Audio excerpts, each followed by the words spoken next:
हरि ओम तत्सत्। श्रीमते रामचंद्राय नमः। ओम नमः परमहंसास्वादित चरण कमल चिन्मकरन्दाय भक्त जनमानस निवासाय श्री रामचंद्राय वाञ्छाकल्पतरुभ्यश्च कृपा सिन्धुभ्य एव च पतितानां पावनेभ्यो श्री वैष्णवेभ्यो नमो नमः।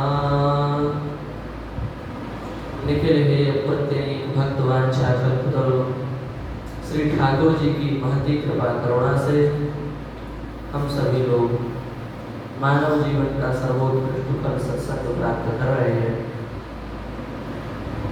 श्रीमद् भागवत कथा कहने और सुनने का अधिकारी कौन है, इस विषय में शास्त्र की क्या आज्ञा है, इस विषय में कुछ कहें।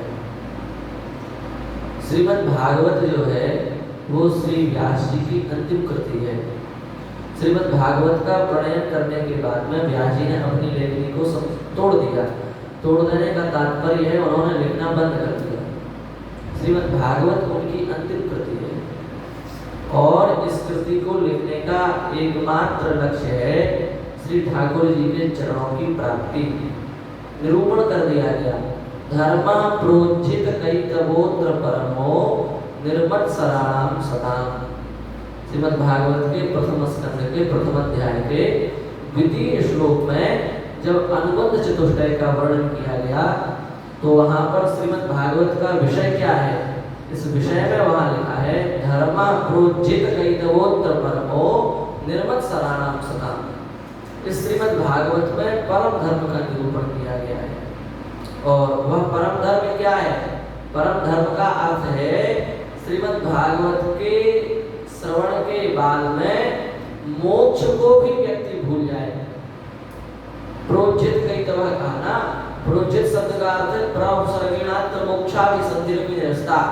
श्रीधर स्वामी जी ने अपनी टीका में लिखा है कि प्रोज्झित शब्द का अर्थ है कि मोक्ष को भी व्यक्ति तुच्छ समझने लगे। ऐसे परम धर्म का निरूपण श्रीमद् भागवत में किया गया है, जिसका श्रवण करने के बाद में, जिसका चिंतन करने के बाद में, जिसका अनुगायन गायन करने के बाद में जीव समाधि के सुख को भी भूल जाए।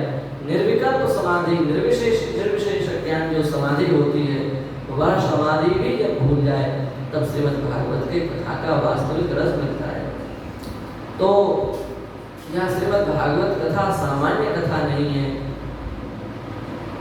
काम धर्म अर्थ काम मोक्ष जो पुरुषार्थ चतुष्टय है उसका वास्तविक तात्पर्य क्या है उसको समझाने वाली यह कथा है, दिव्य कथा है। भगवान के प्रेम रक्षणा रस रूपा भक्ति की प्राप्ति कैसे हो उसको समझाने के लिए श्रीमद् भागवत का प्रणयन किया गया। शुद्ध धर्म का इसमें निरूपण किया गया है, इसलिए यह सामान्य ग्रंथ नहीं है। भगवान का प्रत्यक्ष वाङ्मय विग्रह है। श्रीमद् भागवत के पद्म पुराणों महात्म्य में बताया गया कि जब भगवान इस धराधाम को छोड़कर के जाने लगे तब श्री उद्धव जी भगवान के पास में आए और उन्होंने हाथ जोड़ करके कहा, हे भगवान, अब आप अपने धाम को प्रस्थान कर रहे हैं, अब कलयुग घोर कलयुग आने वाला है। इस घोर कलिकाल में जो प्राणी हैं वे अपना कल्याण कैसे करेंगे, वे अपने अंतःकरण को शुद्ध कैसे करेंगे, वे आप में चित्त कैसे लगाएंगे।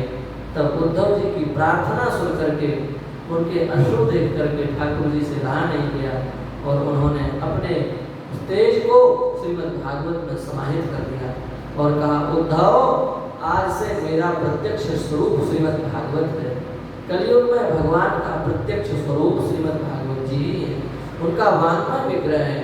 इसलिए लिखा है श्रवणात् दर्शनात्, उसका श्रवण करो, उसका दर्शन करो, उसका पाठ करो, कैसे भी उसका हम स्पर्श भी करें तो भी पापों का नाश करने वाली है। ऐसी श्रीमद् भागवत की कथा है। उस श्रीमद् भागवत का लक्ष्य मान प्रतिष्ठा, सम्मान, अर्थलिप्सा, धन इच्छा ये कदापि नहीं हो सकता। वह श्रीमद् भागवत तो भगवान के चरणों में प्रेम हो जाए इसलिए बनाएगी। इसलिए श्रीमद् भागवत कहने से पहले वक्ता को यह समझना पड़ेगा कि हम क्या लक्ष्य रख करके श्रीमद् भागवत को कहें। यदि धन को लक्ष्य रख करके कथा कही जाएगी, अपने मान प्रतिष्ठा को बढ़ाने के लिए कथा कही जाएगी, तो वह कथा कल्याण का साधन नहीं बन पाएगी। ईमानदारी से कथा का लक्ष्य क्या है? ब्रह्मा जी ने नारद जी से कथा का वास्तविक लक्ष्य बताया है कि कथा क्यों कहनी चाहिए, कथा को किस हेतु को ध्यान में रख करके कथा को कहना चाहिए। सभी वक्ता ध्यान दे करके सुन लें। श्रीमद् भागवत में श्री ब्रह्मा जी नारद जी से कह रहे हैं, यथा हरौ भगवती नृणां भक्तिर्भविष्यति सर्वात्मन्यखिलाधारे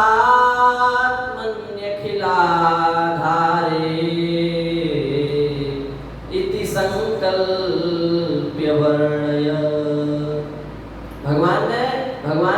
भगवान ने श्री ब्रह्मा जी को श्रीमद् भागवत का ज्ञान प्रदान किया और श्री ब्रह्मा जी ने वह ज्ञान नारद जी को प्रदान किया।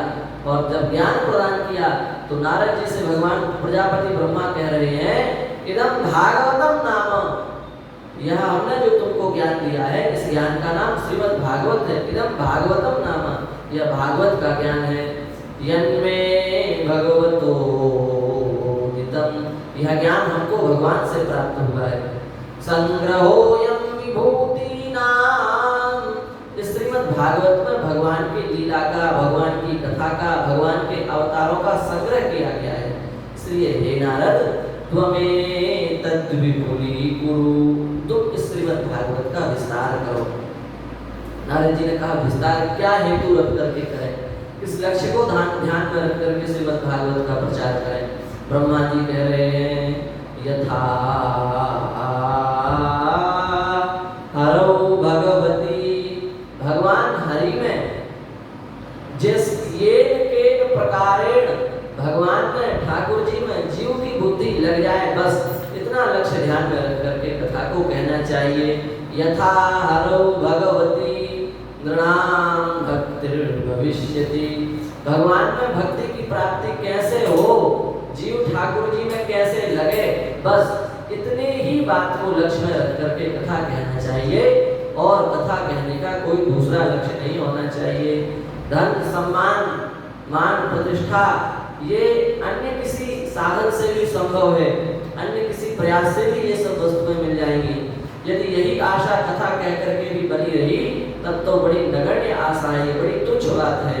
हम तो कथा कहने से पहले भगवान से यह प्रार्थना करें कि हे नाथ, इस सामने बैठे हुए जितने श्रोता हैं इन सबका चित्त आपके चरणों में कैसे लगे, वैसे हमारी वाणी में आप बैठ करके, हमारी वाणी में विराजमान होकर के आप कहवाएं और हमारी जब वाणी प्रकट हो तो वह वाणी इन श्रोताओं को आपके चरणों तक पहुंचावे, ऐसे आप कृपा करें। तो कथा कहने का लक्ष्य भगवान के चरणों की प्राप्ति यही होना चाहिए।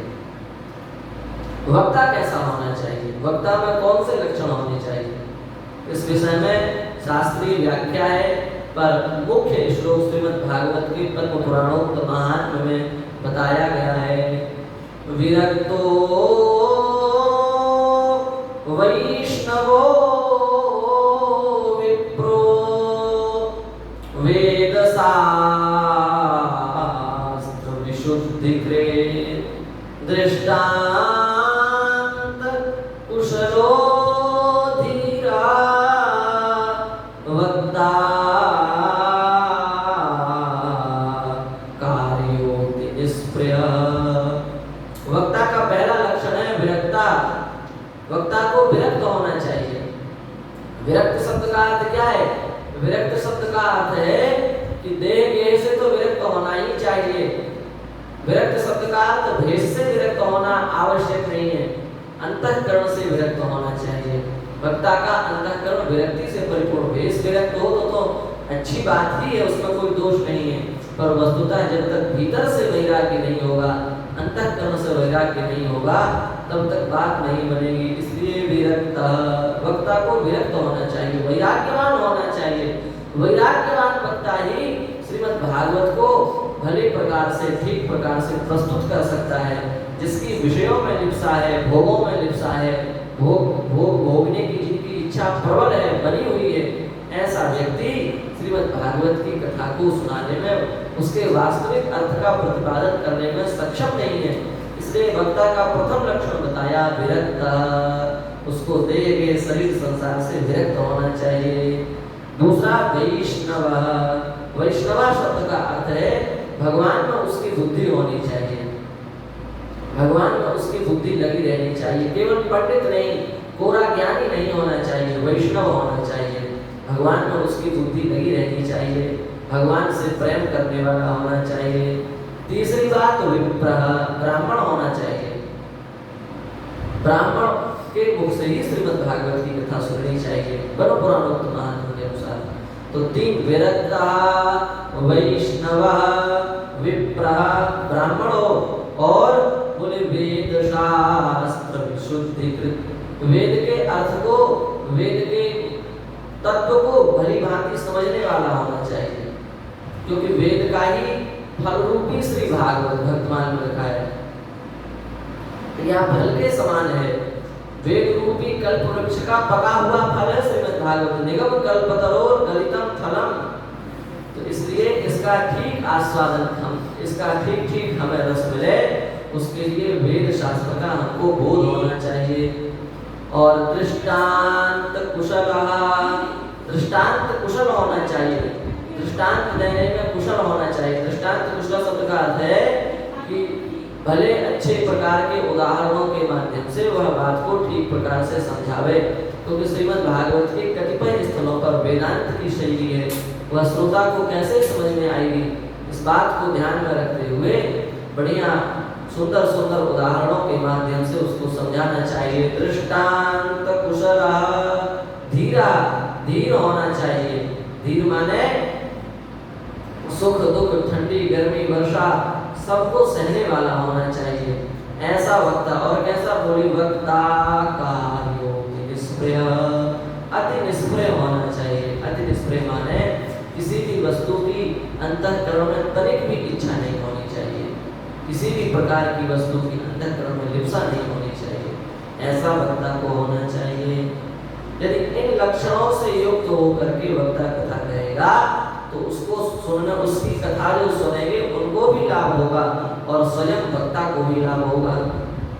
अब यहाँ एक और प्रश्न है, क्या स्त्री को कथा कहनी चाहिए या नहीं कहनी चाहिए? तो इस विषय में हम स्वतंत्र व्याख्यान देंगे, पर प्रसंग आ गया है तो एक श्लोक सतपथ ब्राह्मण की टीका में एक श्लोक लिखा है, उस श्लोक को कह करके फिर हम आगे चलेंगे। स्त्री मुखा धर्म मीमांसा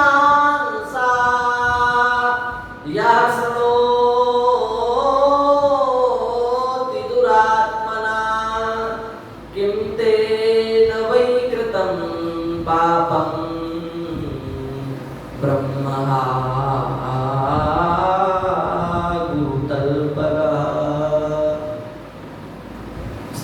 स्त्री के मुख से जो धर्मशास्त्र का प्रवचन सुनते हैं, कथा सुनते हैं, स्त्री मुखात धर्म मीमांसा, यह श्रीमद् भागवत क्या है? धर्म मीमांसा है, परम धर्म का निरूपण करने वाला ग्रंथ है।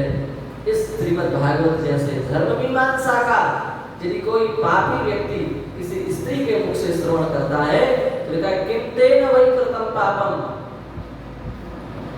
उस पापी से ऐसा कौन सा पाप है जो ना बन गया हो, समस्त पापों का दोष उसे लगता है। किं तेन वै कृतं पापम, सबसे महान पाप, महापाप, पाप नहीं महापाप दो है।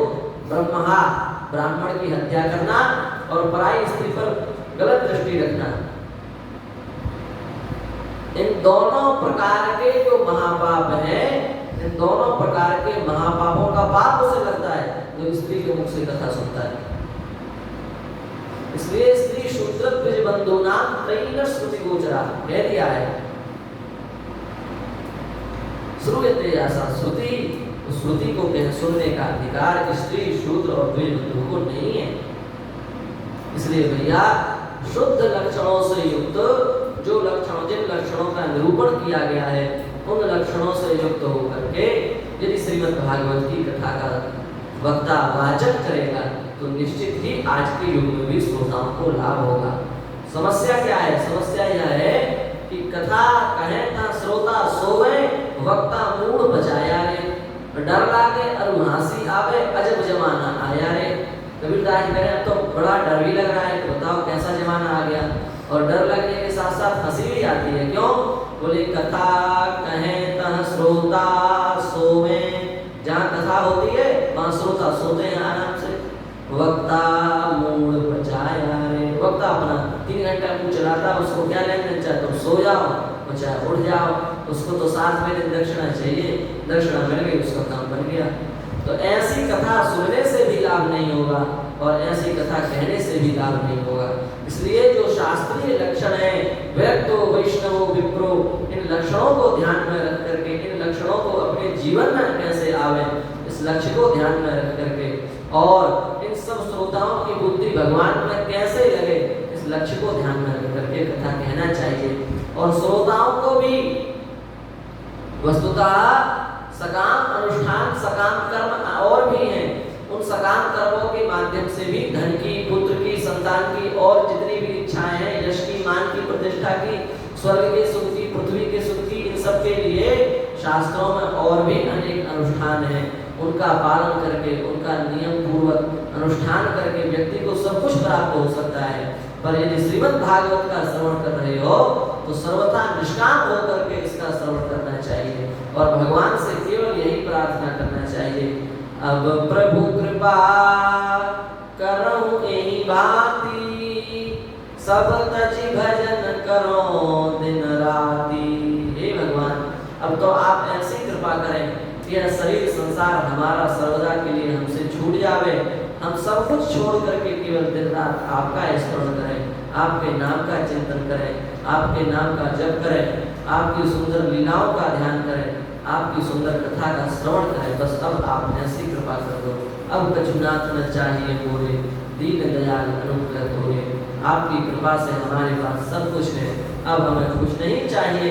और यदि आप देना ही चाहते हैं तो बस यही दीजिए, सब तज करें करो दिन राति। यदि यह बात आपके हृदय में बैठ गई तो आपने ईमानदारी से श्रीमद् भागवत की कथा सुनी है। क्यों? क्योंकि श्रीमद् भागवत का प्रयोजन दूसरे प्रथम स्कंद के 2वें अध्याय में बताया गया। सवै पुंसां परो धर्मो यतो भक्तिरधोक्षजे, अहेतुक्य प्रतिहता आत्मा संप्रति होती।